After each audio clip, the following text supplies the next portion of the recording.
So I want to talk about inspiration, and I'm going to force you guys to repeat this oath of inspiration with me, okay? So I'll read it first and then we'll repeat it together. I will not wait for inspiration, I will search for it. I will not wait for inspiration, I will search for it. Okay, if you are constantly searching for inspiration, then you will always be inspired if you learn how you become inspired. So the important thing here is that if you just sit around and wait, then you're never going to know what to photograph. You're going to feel panicked. Your clients will be very upset with you because you won't be prepared. And on top of that, see, I always feel a little bit, I don't know, not terribly genuine when I say something like that, because it's not about the clients to me. Like, I'm not telling you this so then you please your client. I'm telling you this so then you live a really happy life. Because my life is happy because I am inspired.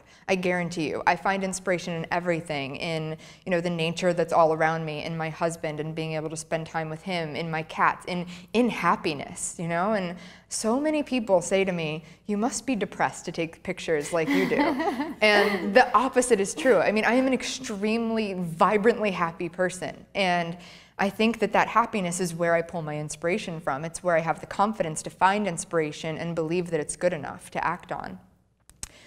So the next one, I will not let others inspire me before I can inspire myself. I will not let others inspire me before I can inspire myself. Okay. So what this means is I am not going to go on the internet and search for other photographers to inspire me if I am not very clear about how I become inspired. So if I don't understand my process, what makes me happy, what I love, then I'm not going to go on Google and type in, like let's say this picture that's up on the screen here, red dress. I'm not going to go in and type flowing red dress, in Google if I am not absolutely certain about what my vision is.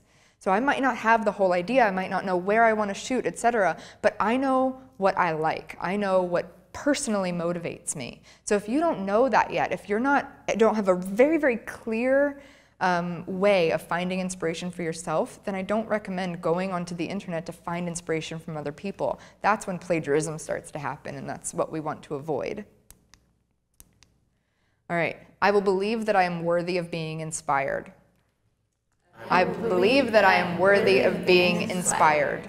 That is the most important one, in my opinion. It comes from confidence. It comes from understanding that no one person is better than anybody else. I believe this so much that it makes me shake when I say it, because if I didn't believe this, I would have gotten nowhere in my life. And not just in photography, but in my life. When I was 16 years old, I met my husband, and I was inspired by that love. And if I didn't believe in that, then where would I be? I would be without the most important person in the world to me.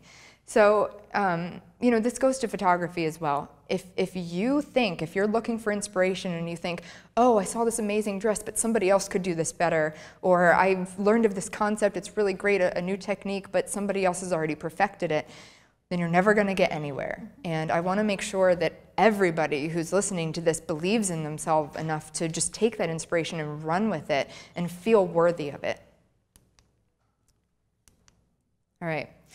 The first step to finding inspiration is being willing to fail, if you believe in that sort of thing. So I don't believe in failure. I think that failure is a myth, and that is one of the best things that I can say to myself, to say, you know what, there's no such thing as failure.